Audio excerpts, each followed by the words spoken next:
Hoje vamos aprender uma matéria nova e bem interessante, que são as equações do segundo grau. Antes de iniciarmos o estudo das equações do segundo grau com uma incógnita, nós vamos relembrar o que é uma equação e o grau de uma equação. Então, o que é uma equação? O que é preciso aparecer para que seja uma equação? Duas coisas: letra, que é a incógnita, e o sinal de igual. Se uma dessas duas faltarem, não é uma equação. Aí é apenas uma sentença matemática ou uma inequação. Então, no primeiro caso, nós temos a variável e o sinal de igual. É uma equação? Sim. No segundo caso, nós temos a variável, ou as variáveis nesse caso, e o sinal de igual. É uma equação? Sim. No terceiro caso, nós temos a variável, mas não temos o sinal de igual, nós temos um sinal de menor. É uma equação? Não. Neste caso, é uma inequação. E por último, 1 mais 1 igual a 2. É apenas uma sentença matemática. É uma equação? Não, não é uma equação. Então, para ser uma equação, tem que ter a letra, vamos colocar assim, bem simples, e o sinal de igual. Se não tiver esse ou não tiver esse, não é uma equação. A segunda situação que nós vamos lembrar é o grau de uma equação. Então, eu observo a letra, ou seja, a incógnita, e observo o seu expoente. O maior expoente indicará o grau desta minha equação. Então, aqui nós temos uma equação e está aqui a minha incógnita. E o expoente dela é 1. Então, essa aqui é do primeiro grau. Nessa segunda situação, está aqui a minha incógnita. Está aqui o meu expoente. Qual é o grau? Segundo grau. Nesta situação, nós temos incógnita, incógnita e incógnita. Porém, o 3 é o maior expoente. Então, ela é do terceiro grau. E por fim, para relembrarmos, nós temos aqui incógnita, incógnita e incógnita. Qual é o maior expoente? O 7. Então, ela é do sétimo grau. Isso é muito importante, nós lembrarmos o que é uma equação, que tem que ter a incógnita e o sinal de igual, e o grau da equação, que seria, no caso, o maior expoente da variável. Dando continuidade, equação do segundo grau com apenas uma incógnita. Bom, nós vamos falar primeiro da forma geral, forma normal ou forma reduzida. Qualquer uma dessas três apresentações, geral, normal ou reduzida, significa a mesma coisa. Significa a minha equação toda agrupada e igual a zero. O que nós temos aqui?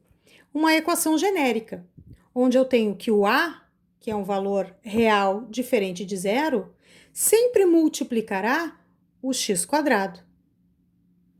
O B, que é um valor real, este pode ser zero, sempre multiplicará o x.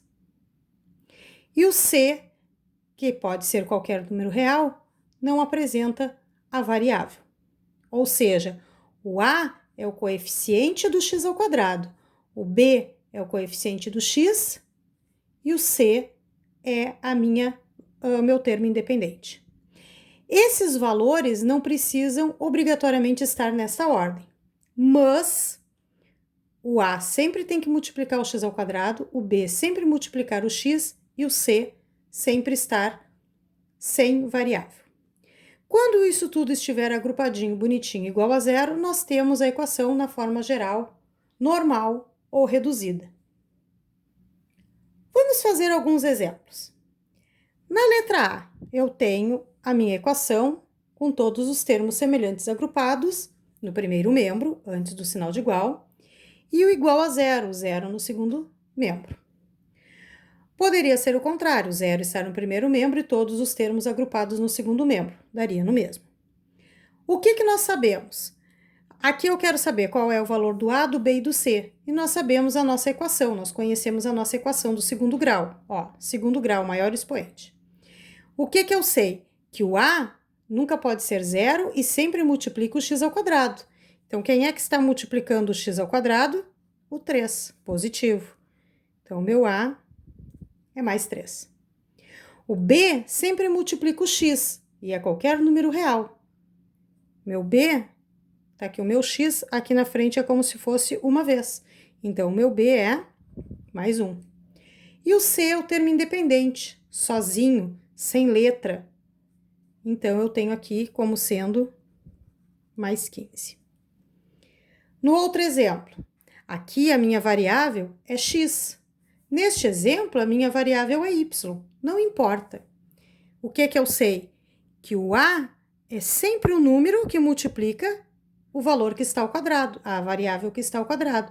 Então, neste caso, o meu A é 1 positivo.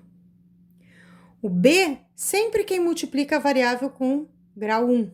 Então, o B multiplica a variável com grau 1. Então, seria menos 3. E o C, sempre o valor do termo independente, sem variável. Então, mais 7. Nesses outros casos, nós também temos todas as nossas equações do segundo grau na forma reduzida. Portanto, assim eu consigo tirar os valores de A, B e C. Então, aqui, o valor do A é quem está multiplicando o meu x ao quadrado, 4. O valor do B, quem multiplica o x, menos 1. E não tem um termo aqui independente, então ele seria 0. Neste outro, o 1 é quem está multiplicando o x ao quadrado, é o meu valor de A. Não tem o x, como aparece aqui, ó. Não tem o x, então meu B é 0.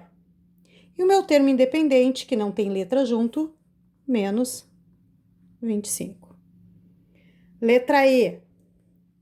Aqui eu falei, ó, não precisa estar na ordem, mas eu sei que o meu A é sempre o número que multiplica o x ao quadrado. Então, o meu A é mais 1. O meu B, sempre o número que multiplica o x. Então, neste caso, menos 6. E o C é sempre o valor que está sozinho, sem letra. Então, neste caso, mais 8. Não estão na ordem, mas pela regra eu sei quem é quem. O mesmo acontece na letra F. O meu A é menos 2, porque é ele que está multiplicando o x ao quadrado. O meu B é 3 positivo, porque é ele que está multiplicando o x. E o meu C é o mais 4, que desta vez está no meio. Mas como é que eu sei que é o mais 4, que é o valor de C? Ele não tem letra junto, ele não tem a variável junto, ele é o termo independente de qualquer variável. Então, aqui seria o valor do C mais 4. E por último, nós teríamos o valor de A sendo 1. Não tenho x, então meu valor de B é 0. E o meu valor de C é 2. Bom, depois de diferenciarmos quais são os valores de A, B e C, nós conseguimos classificar todas essas equações em completa ou incompleta. Completa. Ninguém é 0. Nem o A, que nunca vai ser, nem o B, nem o C. Incompleta. Ou o B, ou o C, ou ambos são zeros. Então, vamos fazer a classificação de completa ou incompleta em todos os exercícios que nós fizemos até agora. Voltando à letra A, não é 0, não é 0 e não é 0. Então, a minha equação é completa. Tem todos os termos aqui dentro. Na letra B, o A não é 0, nunca será. O B não é 0 e o C não é 0. Então, equação completa. Por que o A não pode ser 0? Porque se o A for 0, esta primeira parte some e ela passa a ser do primeiro grau e não mais do segundo.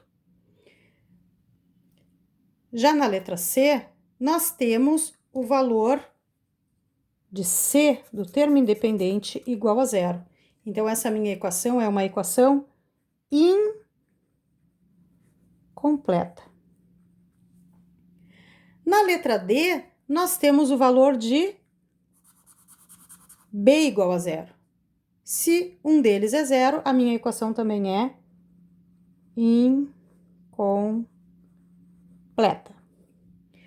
Na letra E, não é zero, não é zero e não é zero. Então, ela é completa. Na letra F, não é zero, não é zero e não é zero. Completa. E por último, nós temos B igual a zero. Então, ela é incompleta. Se por acaso aparecer em algum exercício B e C zeros, também seria incompleta.